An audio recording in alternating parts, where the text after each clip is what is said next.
लोग पूछते हैं, एप्स्टीन फाइल्स में आखिर था क्या? सिर्फ नाम या कुछ ऐसा जो पूरी दुनिया को हिला देता? ये कहानी सिर्फ एक आदमी की नहीं है। ये कहानी है सत्ता, पैसे और एक ऐसी खामोशी की जो सच से ज्यादा ताकतवर बन गई। जेफरी एप्स्टीन, एक अरबपति, प्राइवेट जेट्स, प्राइवेट आइलैंड्स और दुनिया के सबसे ताकतवर लोगों तक सीधी पहुंच। सरकारी रिकॉर्ड्स के अनुसार एप्स्टीन एक सेक्स ट्रैफिकर था जो नाबालिग लड़कियों को फंसाता और उन्हें अमीर और ताकतवर लोगों के सामने पेश करता था। लेकिन यहीं से कहानी और भी डरावनी हो जाती है। एप्स्टीन के पास थी एक ब्लैक बुक जिसमें नेताओं, राजघरानों, बड़े बिजनेसमैन और वैज्ञानिकों के नाम, नंबर और पते दर्ज थे। कोर्ट रिकॉर्ड्स और दस्तावेजों में कुछ बेहद मशहूर नामों का जिक्र मिलता है। Donald Trump, bill Clinton, Prince Andrew, Bill Gates. कुछ लोगों ने कहा सिर्फ मुलाकातें थीं, सिर्फ सोशल इवेंट्स थे।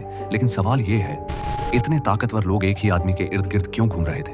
एक द्वीप था, लिटिल सेंट जेम्स, जिसे आज भी लोग पेडोफाइल आइलैंड के नाम से जानते हैं। और थे प्राइवेट जेट्स जिन्हें कहा जाता था लोलिता एक्सप्रेस।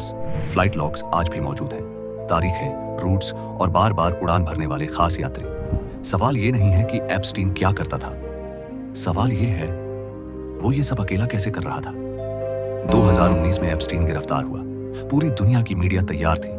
एप्स्टीन फाइल्स खुलने वाली थी और बड़े बड़े नाम सामने आने वाले थे। और फिर एप्स्टीन जेल में मरा हुआ पाया गया। सरकारी बयान, आत्महत्या। लेकिन जरा ये सुनिए, उस रात जेल के सीसीटीवी कैमरे काम नहीं कर रहे थे। गार्ड सो गए थे। उसकी कोठरी में कोई सेलमेट नहीं था और एप्स्टीन पहले भी आत्महत्या की कोशिश से बच चुका था। ये महज इत्तेफाका था या फिर सबूत मिटाने की कार्रवाई? एप्स्टीन की मौत के बाद कुछ फाइलें सामने आई, लेकिन ज्यादातर काली स्याही से ढकी हुई थी। नाम काट दिए गए, पन्ने गायब, दस्तावेज सील। कुछ लोग बेनकाब हुए, लेकिन ज्यादातर ताकतवर लोग आज भी पूरी तरह सुरक्षित हैं। तो सवाल यह है, अगर सच इतना छोटा था तो फाइल्स इतनी खतरनाक क्यों बन गई?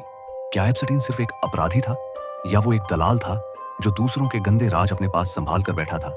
और सबसे डरावनी बात, अगर एप्स्टीन बोल देता तो कितने तख्त हिल जाते।